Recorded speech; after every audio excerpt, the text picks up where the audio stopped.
Scotland, York. Welcome to episode 3 of my 19-pound camera challenge. And I'm going to combine this 19-pound camera challenge with about 6 or 7 tips which will help you overcome some fears or at least get started in this wonderful world called street photography.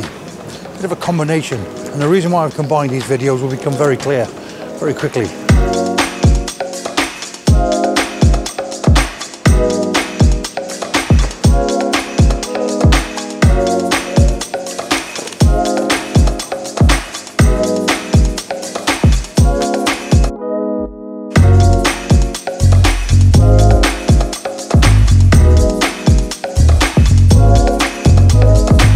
Now, if you've ever tried street photography, you'll know yourself it's a little bit daunting, especially if it's something that you're new to. If you don't like confrontation, if you don't like throwing cameras at people's faces, it can be a little bit daunting. So let me try and help you overcome that fear by giving you a few tips that I feel will definitely help.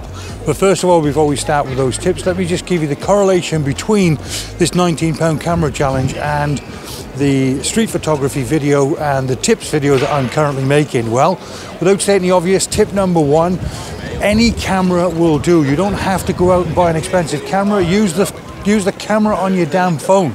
It makes not a jot of difference.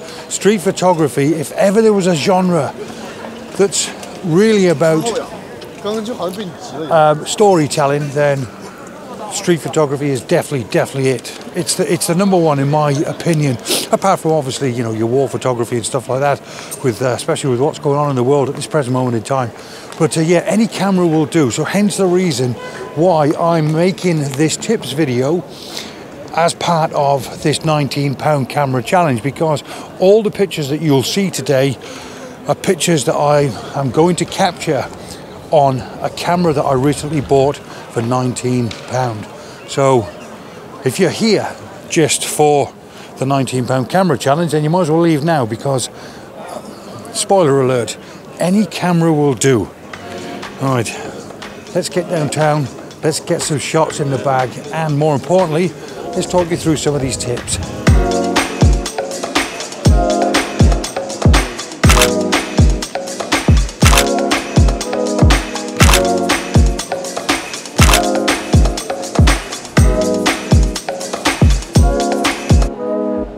I put a quote at the end of my last video by Sebastian Salgato, which read something along the lines of, it's more important for a photographer to have good shoes than a good camera. Quite a few people have commented on it, and it's such a great photography quote. Just think about that for a second, because really, I suppose that's what I'm trying to get across with regards to this 19-pound photography challenge. And of course, that's what street photography is all about. It's more important for a photographer to have good shoes than it is a good camera. It really means so much. We get ate up nowadays by all the high tech. I'm not going to suggest for one second that you don't go out and spend your hard-earned cash on good cameras, good gear. I'm not suggesting that for a second, because I'll forever buy good gear. But I suppose really the point I'm trying to make is there's no reason or excuse for not going into the world of photography, or not dipping your toe in the water, or not giving it a try, because you don't need a budget. I'm proving that with this challenge. Seriously, this camera cost me £19. I do have an old kit lens as well, an 18 to 55mm kit lens, but it's not focusing, so hence the reason I'm using an old 24-105 and a 10 to 12mm. But yeah, okay, that's a really important quote. Really important quote. If you've never checked his work out, by the way, I do suggest that you do check it out. And also, I was introduced to him by Mike Brown, somebody I interviewed about 2.5 years ago now. A great interview, one of my favourite interviews, and I'll leave a link to that up there, so if you want to check that out, or I'll leave a link at the end of this video as well.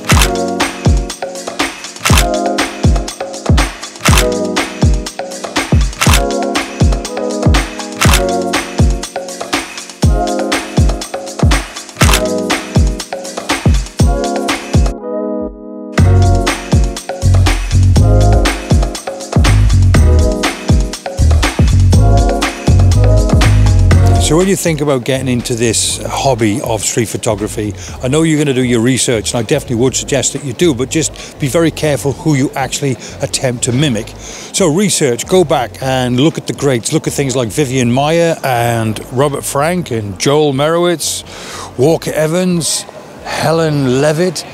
They're just to name a few. These are classic street photographers. These people have made street photography an art. Do your research, look and study their work, because it's immense, it's brilliant, but don't get bogged down by it. But more importantly, with today's modern technology and with today's street photography, I suppose it's not too dissimilar, but look at more modern day photographers. But again, be very careful who you mimic. Let me explain. Modern day photographer that I definitely suggest that you check out is something like Frederik Trovatten. He is an excellent, excellent photographer.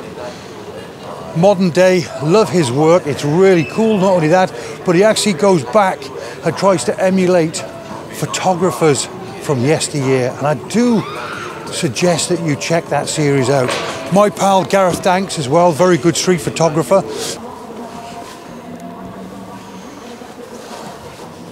But photographers that I suggest that you definitely study, because their work is immense. But when you first start out in street photography, don't try and emulate them. It's something like Mark Fearnley. Mark Fearnley's work is incredible, and I mean that in such a positive way. It's very, very credible work. But in my opinion, there's a line drawn between what I'm doing today, which I consider to be, I suppose, just raw street photography, and street art. Mark's work is, again, please go check Mark's work out. I'll leave both links down below. Check Mark's work out, but Mark's work is more like street fine art, shall we say. And there's a reason why I'm suggesting that you check out certain people and don't check out other people, is simply because if you are new to street photography and you like Mark's work, which I guarantee you all will, if you go out and about with your camera, you'll come back more often than not, if not every time, completely disappointed, because Mark's work is incredible, but it takes years and years and years to get that good. Plus you've got to be in the right place at the right time, and that is knowledge. Knowledge is power. Point I'm making is, look all these people up, study them, see what makes them tick, see what you like, but, and I mean this from the bottom of my heart, just be careful who you try and emulate to begin with. If you're going to get a style of photography, it comes with time. Style comes with time. Don't set out to try and have your style right from the get-go. Otherwise, like I say, more often than not, you'll come back disappointed. So, lots of good names there, lots of good studying for you to do. But once again, the tip really is study everybody, but be careful who you try and emulate.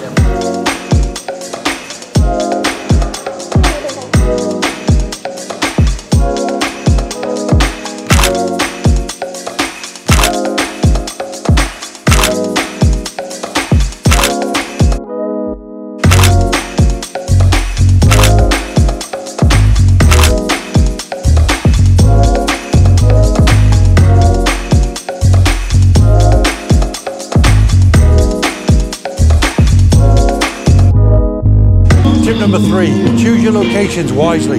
I'm wandering around York today. York is a very touristy place.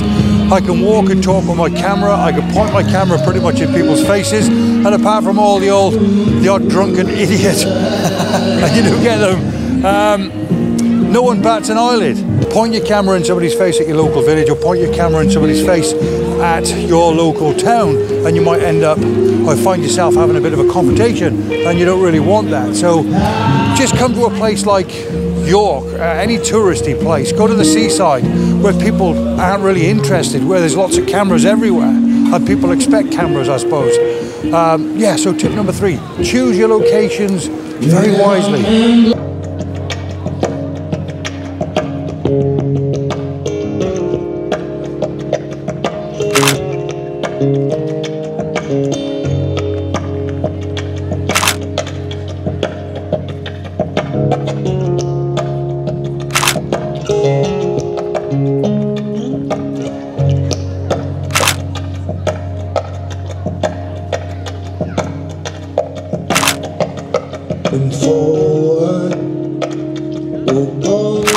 roll out of this atmosphere. No going backwards, with your eyes aligned in the same old fear. My eyes roll up the ceiling.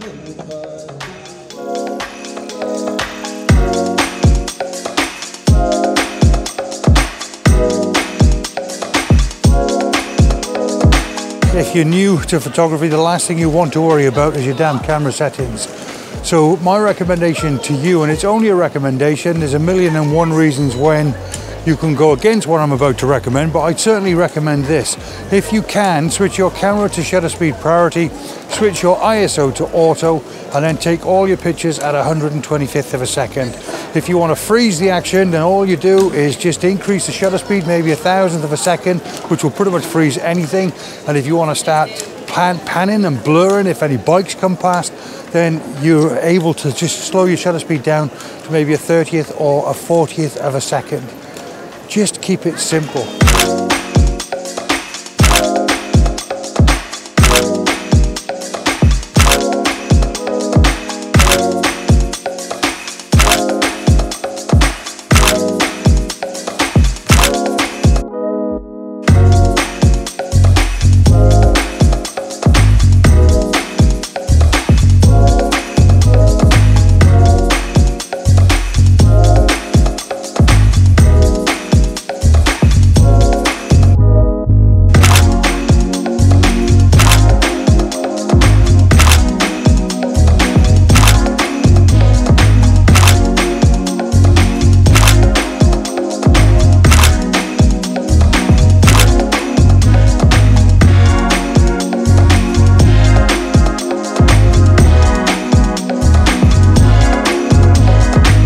That gadget behind me, can you see him there on his own?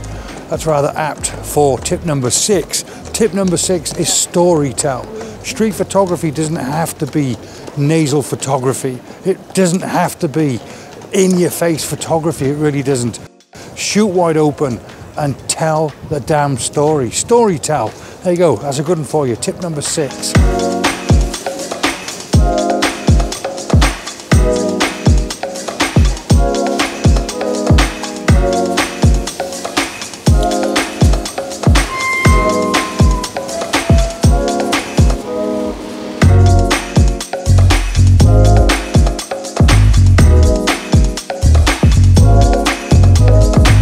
One last tip from me, it's getting dark as you could probably tell from this camera. This is probably the most important tip. This is street photography. You can't get it wrong. You can't.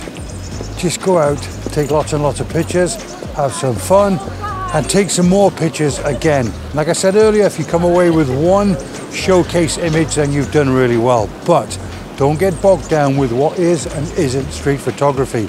Not at this stage. When you first start off taking street pictures, the rule is simply this: stand in the street with a camera in your hand, whatever you take is going to be classified as street photography. It's that simple. It's that simple. You cannot get it wrong. Just grab a camera, go out and take lots and lots of pictures and have some fun.